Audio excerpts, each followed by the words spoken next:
ফিরে এলাম বিরতির পর। রাম মন্দির উদ্বোধন গোটা দেশ জুড়ে চলছে প্রস্তুতি। তারই অঙ্গ হিসেবে রাজ্য বিশেষ যজ্ঞের আয়োজন 21শে জানুয়ারি রাম মন্দির প্রতিষ্ঠা উপলক্ষে মহাযজ্ঞ অনুষ্ঠানের আয়োজন করা হয়।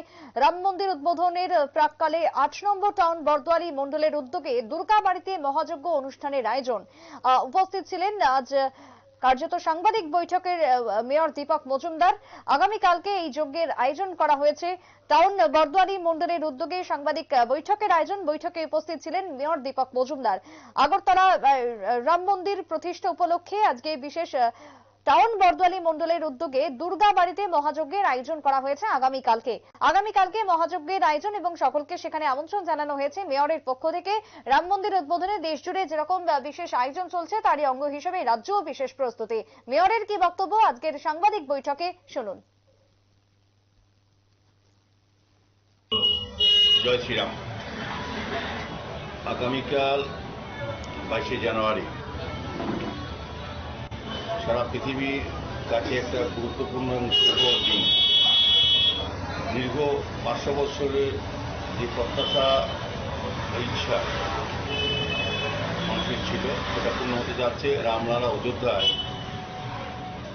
প্রাণপুরুষ পুরুষোত্তম মর্যাদা পুরুষ ভগবান রামচন্দ্রের প্রাণ প্রতিষ্ঠা হবে এবং গৃহপ্রবেশ। সেটাকে স্মরণ করার জন্য গত 14 তারিখ থেকে ভারতবর্ষের যশস্বী প্রধানমন্ত্রী নরেন্দ্র মোদীর আহ্বানে সারা দেশে প্রতিটি অঞ্চলে বিভিন্ন দেবালয় ধর্মীয় প্রতিষ্ঠান আমরা স্বচ্ছ ভারতে অভিযান শুরু করেছি।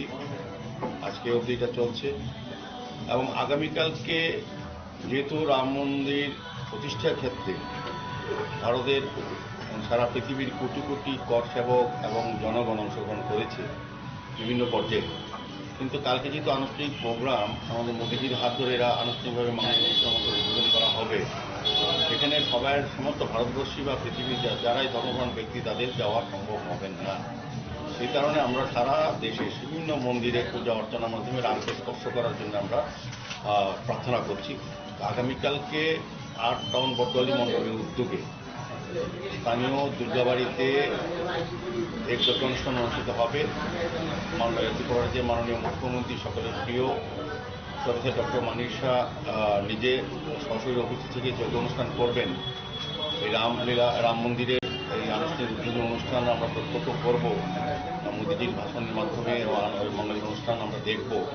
আমার অনুরোধ থাকবে আগরতলা শহরবাসী রাজ্যবাসীর কাছে, প্রত্যেক ধর্মপ্রাণ ব্যক্তির কাছে, এই যে রাজ্যের হয়ে যিনি মাননীয় মুখ্যমন্ত্রী যে মাঙ্গলিক যজ্ঞ অনুষ্ঠান করবেন, যজ্ঞ হবে দুর্গাবাড়িতে, সেটা যাতে সবাই উপস্থিত থাকেন। সকাল 9:30টার মধ্যে 10টায় আমাদের মাঙ্গলিক অনুষ্ঠান শুরু হবে। সকাল 9টা থেকে ভজন সমস্ত ধর্মীয় অনুষ্ঠানের মাধ্যমে আমরা 9টা থেকে শুরু করব।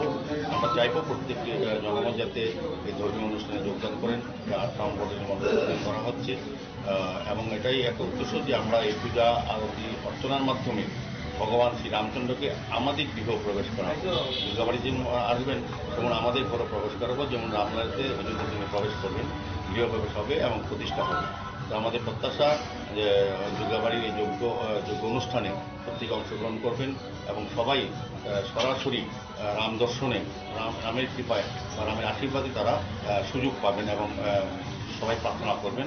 এবং আমার কথা থাকবে রামচন্দ্রের আশীর্বাদে আমাদের সারা দেশ যেমন রাম রাজ্য প্রতিষ্ঠা আমরা করতে পেরেছি, আমাদের মোদীজির নেতৃত্বে, আমাদের ডক্টর মানিক শাহর নেতৃত্বে রাজ্য রাম রাজ্য সুশাসন যেটা আমরা বলি, যেটা রাম রাজ্য আমরা প্রথমে বলি, সেটা প্রতিষ্ঠিত হবে। আগামীকালকে যোগ্য সকলের আমন্ত্রণ রইল এবং পাশাপাশি আমরা বলবো। আপনারা শুনলেন মেয়র দীপক মজুমদারের বক্তব্য। আগামীকাল রাম মন্দির উদ্বোধন উপলক্ষে বিশেষ যজ্ঞের আয়োজন করা হয়েছে দুর্গাবাড়িতে এবং সেই যজ্ঞে সকলের উপস্থিত থাকার আহ্বান জানিয়েছেন মেয়র। ফিরছে একটা বিরতির পর, সঙ্গে থাকুন।